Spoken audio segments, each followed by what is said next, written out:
Hello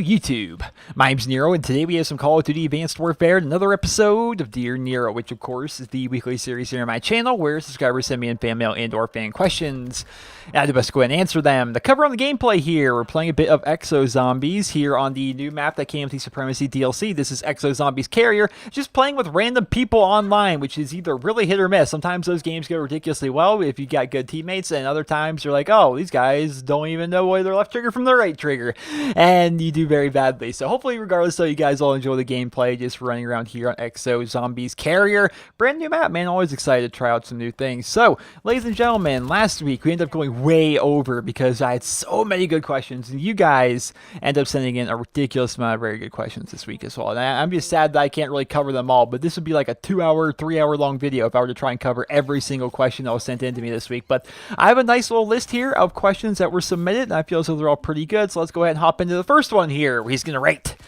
Dear Nero, are you going to be buying the Elder Scrolls Online? And if you are you getting the Imperial Edition, which is essentially the Collector's Edition? Thanks for your answers. And this person did not leave his or her name. And what's kind of funny about it is usually I say this person did not leave his or her name if they just legitimately didn't leave their name in their message. But no, this person actually wrote out, and this person did not leave his or her name.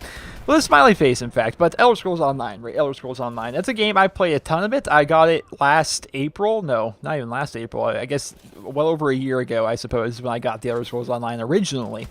And that's when it made its launch on PC. And of course, it was supposed to come out on console pretty soon after, but they kept delaying it and delaying it and delaying it and delaying it and delaying it until eventually they're finally actually putting out the Elder Scrolls Online on consoles, the Xbox One, the PlayStation 4, on June 9th of 2015. So that's pretty cool that they're finally going ahead and doing that. I'm undecided as to whether or not I will purchase it. There's definitely some pros and cons. And actually, what I was going to do today over on my Nero's Let's Plays channel, which you guys will know I have an entire second channel that I upload to. It's called youtube.com/Nero's Let's Plays, and over there I do Let's Play style content. Right now we're primarily focusing on World at War custom zombies for Call of Duty, which is really fun, and of course we're doing some other things like Borderlands DLC and Hearthstone and things like that. But I was going to do a video over there today. Basically, I didn't want to call it a review, but it was essentially saying, hello everybody, you guys probably want to play Elder Scrolls Online, because that, so many people love to play Skyrim, right? So many people. Like, chances are most of you guys watching this video have at least heard of or played Skyrim, and chances are a lot of you guys liked it as well. This game is essentially like a pre-sequel to that in a way, or a prequel. I keep wanting to call it the pre-sequel because of what Borderlands did, but it's essentially set 1,000 years in the past before the events of Skyrim, and it's an online MMO game, 3 different factions, all the different races, a whole giant open world, and lots of stuff to do. Really great story, and it's just a fantastic game that I really enjoyed. And I wanted to do a video whereas basically it was well over an hour long, just saying, all right, so this is the game. So this is your character creation screen. This is going to be all the different classes. This is how the factions work. These are the 4 different classes you can choose from. These are what all these classes can do. This is how the skill points work. This is how the crafting system works. This is how all this stuff works within the game, right? I made like an hour-long video or so of doing that. But a little bit of the video, especially in the PvP and Cyrodiil, that part got corrupted. It was really weird. Like, it's nothing but a half-hour long of just like a screenshot with all the game audio still there. It's really weird bug in the recording, so I might have to redo that. I might just redo the video in general because I think I might be able to present it a little bit better than what I did. But yeah, it's gonna be a long, hour-plus long video that I'm hoping is gonna be going up tomorrow. It was supposed to be going up today, but I think it's gonna be going up tomorrow instead. Basically, just saying I wouldn't call it a review. It's basically, here, let's have an hour's worth of gameplay while I just show you everything that there is to do and see within this game, because it's a fantastic game. I put several days of playtime into that game across multiple characters. It's a very fun, very great game. Once again, if you like, you don't have to be necessarily like a giant Elder Scrolls fan to enjoy the game. If you just enjoyed playing on Skyrim, or if you just like the idea of kind of like a medieval kind of fantasy RPG game, but it's also an MMO game, so there's thousands of other people playing with you at any given time as well, you'll like the Elder Scrolls Online. Once again, it's going to be coming out on June 9th of 2015, and there's going to be a video over at youtube.com/Neros Let's Plays tomorrow, hopefully, worst case scenario, it comes out on Friday, but tomorrow, hopefully, we get that video up there too, well over an hour long. Hopefully, you're going to be able to have in 1080p 60 and all that great stuff, and just showing you guys the game, because there's a lot to see in that game. There's a freaking lot, and it's really kind of hard to condense it down. But will I be buying it? I'm not sure. I think it'd be kind of cool to buy it for like Xbox One, and make a guild group or whatever, I guess, with subscribers and, play around with them occasionally. But then again, I don't want to commit myself to, going through an entire MMO game again. But then again, the story's very good. So maybe like a Let's Play or something like that could be in order and maybe play with some people with that. Who knows? I'm not sure if I'm going to buy it, but it's a very good game because I already have it on PC because it came out last year for PC. And it's very, very good. Once again, video of that going up on Nero's Let's Plays tomorrow. Just stay tuned for that. Next question. He's going to write... Dear Nero, you said multiple times in your videos that you would love a World War II game on Next Gen. However, you have also said that you love colorful, vibrant maps and hate gray Infinity Ward maps. A colorful World War II map wouldn't give a lot of sense because World War II was gray and sad. So my question is, in your World War II game, would you give up the colors or make the maps like they would look like in World War II? And this person actually did not leave his or her name. So, anonymous person who did not leave his or her name, what exactly has warped your mind to assume that the 1940s didn't have color? What makes you think that color did not exist in the 1940s? Like, it did, I promise you. When you say, I just thought this was funny. I just wanted to point it out, especially because the person didn't leave his or her name, so I can't, it's not like anyone can make fun of this person, except for me. I'm going to make fun of you completely.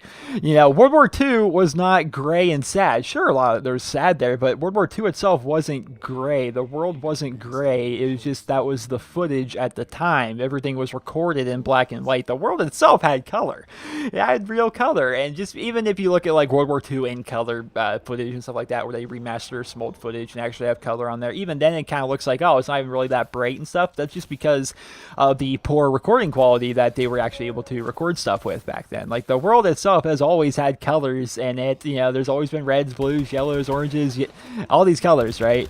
Everything has existed since like the Stone Age. So.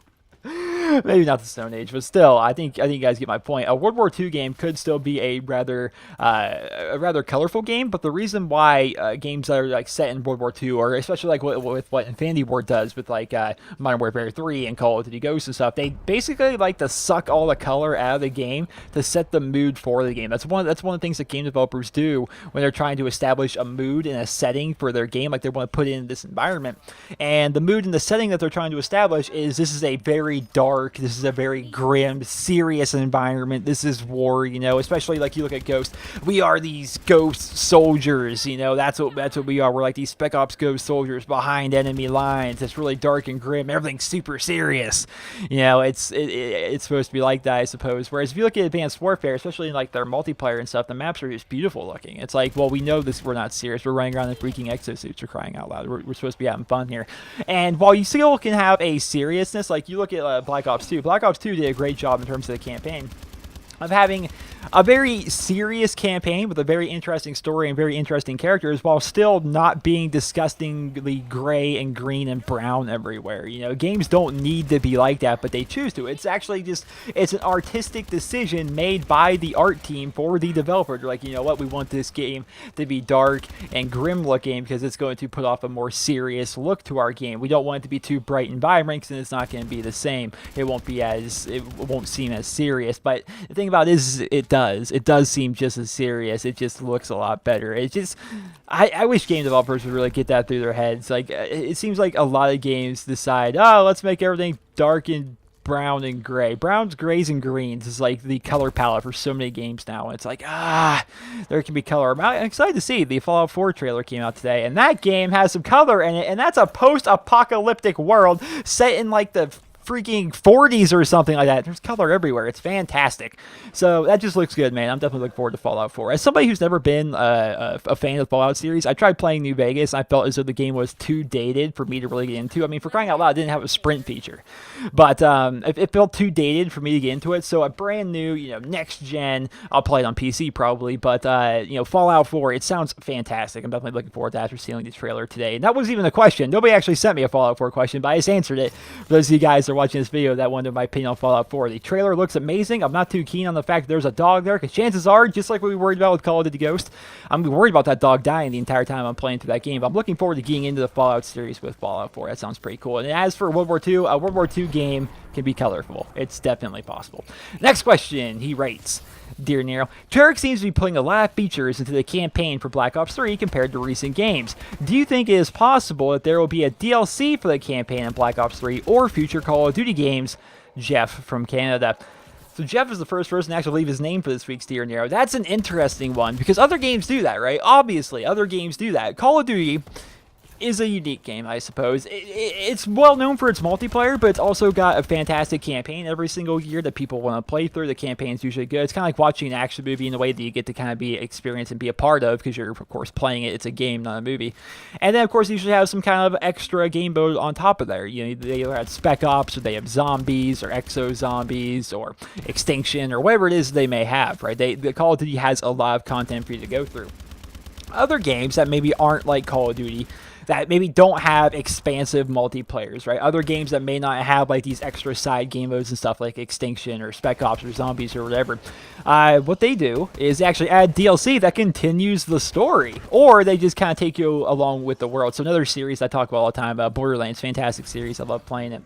And Borderlands has had a ton of DLC over the years, and that DLC, while it doesn't necessarily really affect the story too much, that DLC still is set in the same world, and it tells you a different story. It may not like change around what happens in the main story, but it still happens, and you get to experience a bit more of things in that world. And I think it'd be cool for Call of Duty to do that, I suppose. They haven't done it yet, obviously, but I think it would be a good sell. I think people would probably dig it. Now, I don't think they would pay $15 for it. That's the thing. I don't think that they would pay $15 for it. But let's say, you know, we get throughout the entirety of the Black Ops 3 campaign, and then you release, you know, a $5 or $10 DLC where you get, you know, another 4 hours or another 2 or 4 hours worth of content or something like that, where you know, experience some other storyline with some other character within the same world, within the same context of the game. It could be fun. It could be a good idea, and it's definitely interesting. It's something I never really gave much thought to be perfectly honest. But I don't see, as long as it's not massively expensive, I don't see a reason why, you know, we couldn't have DLC for campaigns in Call of Duty, because there's a lot of people that are into the campaigns. They very much enjoy the story of the games, and if you're one of those people, sure, why wouldn't you want more DLC to kind of continue the story? Because there's one thing I know about any Call of Duty game, it is the ending usually is left at like a cliffhanger, and most games do that in most movies as well, just so there's like this cliffhanger, so you're like, oh, that leaves room for a new game or a new movie. Just depends on if they want to do it or not. Like, we could end it off here, or we could continue on. They like to have that open-ended freeness when they end off like their movies and their games and stuff. So chances are Black Ops 3's campaign is going to be just like that, and then maybe we can continue on from that, you know, with DLC, or we'll have to wait for the next game, because usually we have to wait all the way for a next game. So being able to experience a bit more of the story via DLC, that sounds pretty cool. I think I would like that. Next question, he rates, Dear Nero, have you ever tried paintball? The other day, my friends were talking about the local paintball place, and I asked about it. They said the place was building a 1x1 scale of the map Nuketown from Call of Duty. This might make me actually go paintballing, because that, to me, is like caught in real life. Agent 9400 from Georgia. Have I ever went paintballing? No. I used to own a paintball gun. It was actually like almost like a hand-me-down, I suppose, from my cousin, who had like this kind of decent paintball gun, but he got a lot better of a one, so he sold me his old one for like $20 or something like that. And we didn't really do much with it. We didn't like even face each other. We would just like shoot cans or just, you know, shoot paintballs at stuff. And, you know, the only real story, I think I told it before, that I really remember from that paintball gun, which I don't even know where it is anymore. I bought the thing from him when I was like 10 or 11 or something. But I remember one day I was taking off the CO2 cartridge off the back of it, and I remember CO2 was very cold because I didn't take it off properly, and like saw the CO2 like started like shooting out, and it was very, very cold. I didn't realize how cold CO2 actually was. But yeah, that's like really my own story with it. But what's interesting, what really kind of caught my attention with your question, was the local area you're playing at is building an actual scaled map of Nuketown, a 1x1 scale, which basically means it's scaled like it would be in real life. That's pretty cool that they're actually doing that. There's actually videos online that you guys can find if you're ever interested in looking up this kind of thing. There are actual places, there's plenty of places, I think, that have actually done this. They recreate Nuketown from Black Ops 1, and they make it a paintball map, and you guys can actually go ahead and play there. And there's actual, you know, footage on YouTube of these maps, like tours of the map, and you can basically see Nuketown in real life. It looks pretty cool. Like, it's a real life version of Nuketown. You can see people playing paintball on it, and there's other videos of people just kind of walking through it. You know, there's some really cool stuff that you can find online, so I definitely recommend checking out some of that. You know, go to Google Images, or just do a YouTube search, and there's plenty of stuff you guys can find of Nuketown in real life, and it looks really, really cool. It's kind of like weird. It's like, wow, that looks so real, and it's because it is real, but it's like you're trying to to picture it, being in the game, but it's like that's not a game. That's real life. That's real life Nuketown. Like they did such a good job. The building looks exactly the same. It's crazy to see that kind of stuff. So yeah, if you guys haven't seen that stuff yet, check it out online. Lots of places have a Nuketown, and it's pretty awesome. Next question, he rates, Dear Nero, I recently watched your video of you sniping with friends in World at War, and it took me back to my sniping days in Modern Warfare 3. My question is, what Call of Duty was your favorite to snipe in? Thanks, and keep up the great work. Elliot from Sydney. So Elliot, he's actually, I know the video he's talking about. It's one of the very, very small number of live commentaries here on my YouTube channel. And it's very old, and I was sick as a dog when I recorded that video. You can definitely tell I was like sneezing and stuff, and it's like, I was sick, but we had like a full party. I think it was myself, friends, and subscribers, and we're playing Call of Duty World at War, and I think it was Team Deathmatch on the map Cliffside. And what we did is we were scout sniping, so all 9 of us in Ground War Team Deathmatch, we all ran to the back of the map, set down our bouncing betties, and we would lay down, and we just started sniping. We're picking all these guys across the map. I think I went flawless in that gameplay. It was just a really cool thing to do, and it was a lot of fun. My favorite games is sniping, the Call of Duty series. Modern Warfare 3 was okay. Advanced Warfare, definitely not. Certainly not. I can't do it in Advanced Warfare. Call of Duty Ghost was pretty fun for Search and Destroy. I liked using the USR. That was pretty fun. But for the most part, I'd say my favorite games to snipe in were Modern Warfare 2 and World at War. Call of Duty 4 was also pretty good. But World at War and Modern Warfare 2, I think, were a bit better. Yeah, I think I've said the story before. I'll repeat it very quickly. I would scout snipe so much, and scout sniping to me is, I would play Modern Warfare 2 with a Barrett 50 cal, and I wouldn't use stopping power. I'd use cold blood. I would sit in the back of the map, behind a head glitch or in a bush or something like that, and I would just snipe people across the map, right? I ended up getting Red Tiger for the Barrett 50 cal in Modern Warfare 2.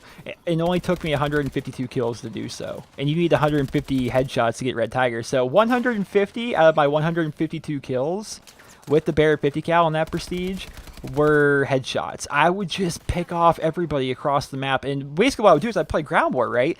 And I would I think of Wasteland, I think of Rundown, stuff like that, like all these big maps that Modern Warfare 2 had that I really, really miss. I miss having big, wide open maps where snipers and assault rifles could really do well instead of just fast paced like what we got in Advanced Warfare. But I'd be like the anti-sniper. I knew all the areas. I played the game a bunch. I knew all the areas where somebody would pop their head up. I knew all the windows that snipers would like to hang out in, or people with assault rifles. I would just watch these windows and watch these areas and stuff, and it's like, ho, or somebody's taking a flag, I'd pop them in the head. Somebody pops through a window, bam, I'd pop them in the head, and I would relocate after every kill so they wouldn't know where I'm at. I'd have a heartbeat sensor on my 50 cal so I could detect anyone coming near me. I would have cold-blooded and blind eye, or whatever the equivalent of it was back in that game, on as well, and nobody could find it. It was great, man. I had a silenced pistol as a secondary. I was like the true scout sniper guy, and that was a lot of fun. So I did that a ton in Modern Warfare 2, which is why it's my favorite game to snipe in. And World at War is a close second because I sniped a ton in that game, and you being able to use things like the Mosin Nagant, the Kar 98K, the Springfield 1943, and you got like the Arasaka in there as well, and the PTRS, and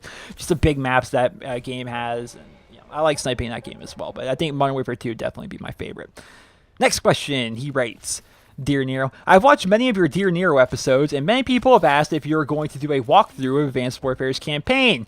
I was wondering if you were going to do one, because I would sure as hell be down for that. P.S. I seem to notice that when you play a multiplayer game on Advanced Warfare, you waste like 4 or 5 TAC-19 rounds on a sentry gun. Why, Nero? Why? Legit, you can just one-hit knife or punch them. Love the videos. I love you. A Trilly from your friendly ASM1 Pro hater, Raven.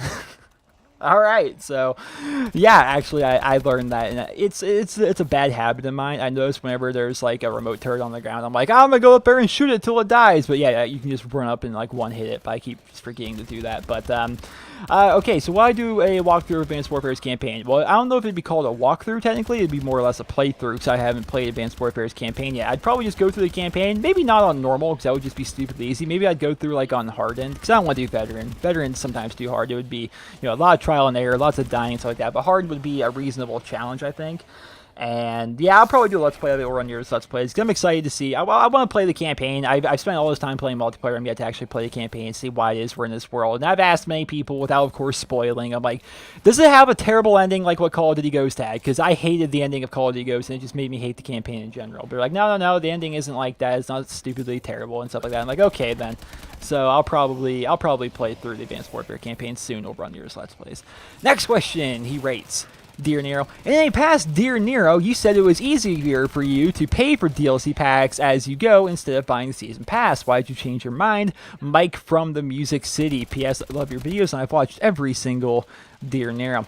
So, Mike from the Music City. So, what he's talking about in the past is I never used to buy a season pass. I never did for any Call of Duty game. I was like, whatever, I don't need to buy a season pass right now. I'd rather just, purchase the DLCs as they come out. Because I think for myself and for a lot of people, the idea of putting $50 up front is like, oh, why would I put $50 up front just for a season pass for stuff I'm going to get in the future? That just seems silly.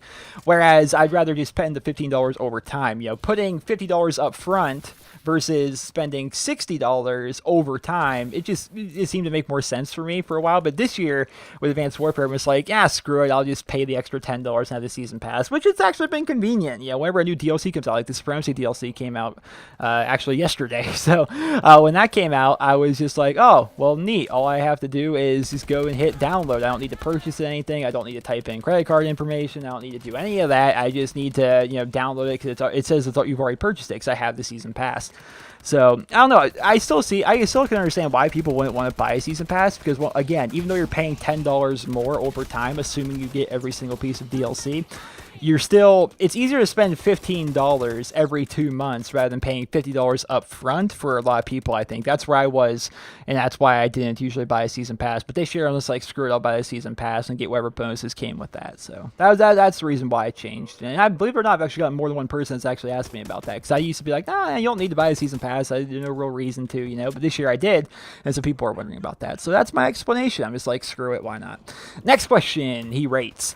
Dear Nero, imagine that Treyarch implemented a feature into Black Ops 3 where you are required to complete the campaign before playing multiplayer. How would you react to this, and how do you think the Call of Duty community would react to this?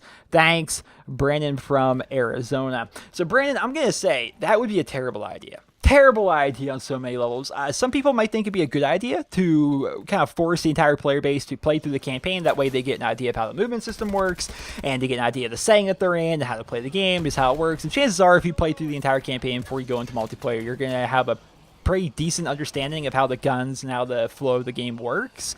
That's understandable. But it'd be a bad idea to kind of force everybody to have to play the campaign first, because instead of experiencing the campaign and instead of getting immersed in the story and trying to actually just have fun and enjoy it, we're all just going to be rushing through the campaign as fast as humanly possible so we can get into the multiplayer, right? Because that's what we want to do. We want to get into the multiplayer. We don't want to have this, 4 to 6 hour wall in front of us, which that's essentially what it would be, is just a wall blocking us from playing the multiplayer. At that point, we wouldn't care about the campaign, whereas before, we would actually, on our own time, want to go play the campaign and experience it, but for the most part, we buy Call of Duty for the multiplayer, and we want to go play the multiplayer as soon as possible. So people would just have to, speed through that. It just won't be a very good thing. It would also ruin any idea of like a pick up and play Call of Duty game. Let's say your friend rents Black Ops 3, and it's like, yeah, I want to come play Black Ops 3 with you. You're like, oh, well, you got to play through the 6-hour campaign before you're allowed to play the multiplayer.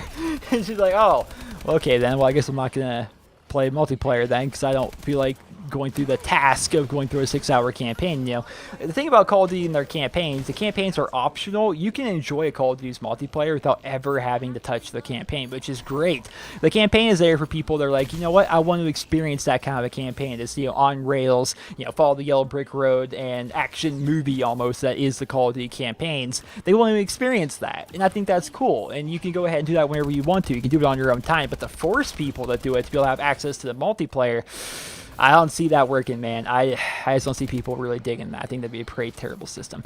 Next and final question, ladies and gentlemen, is going to rate. Dear Nero, I realize that YouTube is a hobby that requires you to do a lot of work indoors, getting gameplay, editing videos, replying to comments, and etc. So my question to you is, what kind of things do you do to stay healthy and fit? Personally, I enjoy playing basketball and long distance running. Also, thank you for including me in your thumbnail. Huge fan, Joseph Stalin from the Soviet Union. And then there we have in brackets, only kidding. But I thought that was pretty funny. Thanks for putting your thumbnail. Huge fan, Joseph Stalin from Soviet Union. So what do I do to stay in shape? And you're right, YouTube, for me, it's more than a hobby. It's a hobby and a career for me at this point. I've been partnered on YouTube for a long time now. And because of that, I do spend a lot of time recording videos. I've spent I don't know if you guys can tell, my voice is about shot because I recorded about an hour and a half worth of Elder Scrolls Online footage today just for like the middle part of it to get corrupted, so I might just have to redo that. But I've been talking a lot today. My voice just goes really quickly, and of course all the editing and all the rendering and the uploading and stuff that has to, go into being a YouTuber, and of course all the recording of all the gameplay and stuff. It can take a very long time. And what do I do to stay in shape? I've always had one of those ridiculously fast metabolisms. Like I struggle to gain weight, whereas I think a lot of people in my position, they struggle to lose weight. They struggle because people that are YouTubers, we end up spending a lot of time sitting in a chair. We're at our offices, at our computers and our consoles and whatnot all the time, constantly playing, constantly editing, doing YouTube stuff. And so because of that, a lot of people end up gaining weight when they become a YouTuber, and that's why you see a lot of YouTubers and pro players and stuff. They're very active in the gym and stuff like that because they want to they don't want to lose muscle, they don't want to gain weight, they want to stay fit and they want to stay healthy. I've never had that issue. Because for whatever reason, I guess I still have a fast metabolism or what, but I actually have trouble gaining weight and holding on to weight. Like, I was 6'3". I still am 6'3" technically, but I was 160 pounds in high school. That was like my weight. I played football at that weight and I ran track at that weight and everything like that. I was 6'3", 160. And after I was out of high school, I dropped down to like 130. Like after I stopped eating like the lunches they gave you at schools and stuff, I lost like 30 pounds in the first year of being out of school. It's like, okay then. Since then I'm back up to the last doctor's appointment I had, because I don't have a scale here at the house, but the last doctor appointment I was at, which was I want to say maybe a month ago, I was back up to 155. Like I've gained a lot of weight as of recently, and part of that is I try to eat healthy. I try to eat a full breakfast every day. I try to eat dinner every day. I'm kind of slackish on lunch, but I try to eat breakfast and dinner every day, and I walk a lot, just to get out of the house, just to not be here. Which that's one of the things I think is the only real downside when you're a YouTuber. It's the greatest damn job in the world. I won't even lie to you guys, it's great, but at times you kind of feel maybe a little bit claustrophobic, maybe a little. You feel like you're stuck, like you're trapped almost sometimes, because your entire world, if you do YouTube as a career, is at your computer. It's on these screens, And so just to get out of the house and just go walking around, like walk down to the park, go hang out with people, do whatever it is. I just like to walk just for fun, which sounds like an old lady exercise. I do jog as well just for fun, but I don't do long distance running like you because I've always hated that. But I jog and I walk and stuff like that for exercise, and as well as I like outdoor activities like golf and stuff like that. Golf has actually been a very fun thing for me. I have a relatively new set of clubs, and I like to go with my cousin and a couple friends as well. I think we're going to be doing that actually again soon. We just went a couple weeks ago, and I think we're going to be going again. But yeah, I like to golf, I like to walk, jog, things like that, and just little things like that to get out of the house occasionally, because you do kind of feel kind of trapped and claustrophobic in your office space when you're a YouTuber, because you spend so much time here, which I understand is like the biggest first world problem in the world. Some of you guys would love to be able to spend all day playing video games, just being at your computers, but I tell you, you start feeling anxious when you do it for a very long time, because I've been doing this, keep in mind guys, for 3 years, and you look at the fact that I have several thousand videos here up on YouTube. That's not counting all the time that went into actually putting together those videos and stuff. It's I spend a lot of time here, so I think the same thing can be said for a lot of people that would be that would work like an office job. Anyone that like works at a desk, works at a computer, I think a lot of people can agree, and surely some of you guys in the comment section below could agree with me, because I'm sure some of you guys have a career along those lines where you spend a lot of time at a computer or at a desk, where you kind of feel like I just want to get out. I just want to start walking. I want to get out into like the open. I want to not feel so stuck where I'm at. But yeah, that's what I do to stay healthy. And yeah, I'm actually gaining a bit of weight, which is actually good for me. Usually for other people, it's not that great of a thing, but I could use all the weight I can get, because if you guys know anything about heights and weights, 6'3", 130 is freaking rail skinny and gross. I'm about up to 155 right now. I feel like I might even be more than that. I feel like I might be up to like 160, almost 165 maybe now, but that's the weight I'm at right now, and that's the height I've been at. But then again, your height doesn't change until you get much older. But ladies and gentlemen, that's this week's episode of Dear Nero. I hope you guys all enjoyed it. I'm looking at the time here. It's going to be roughly 30 minutes or so for this week, which is pretty good. I definitely didn't want to do like another 45-minute episode, which takes forever to edit and render and upload and all that stuff. And, I like Dear Nero to go up at a timely manner. So we're just going to end off the video here. Instead of just talking and chatting for another 5 minutes, like I always do at the end of all my freaking Dear Neros, we're just going to cut it off. We're just going to full stop. We're just going to be done. And so we can get this up there. We get this video uploaded at a pretty good time. But ladies and gentlemen, Exo Zombies Carrier. Hopefully you guys all enjoyed the gameplay. What are you guys thinking of the Supremacy DLC so far. Those of you guys that are, playing on the Xbox One and the Xbox 360 actually have access to this DLC. What do you guys reckon to it so far? How are you guys enjoying it? You guys liking the maps? You liking the zombies? What do you think about it? Let me know about that in the comment section below, as well as for those of you guys that are playing on the PlayStation and PC. From the footage you've seen, what do you think about the DLC so far? Let me know about that. I hope you guys all enjoyed this video, and if you did, please be sure to leave a rating. Hope you guys all have a wonderful day.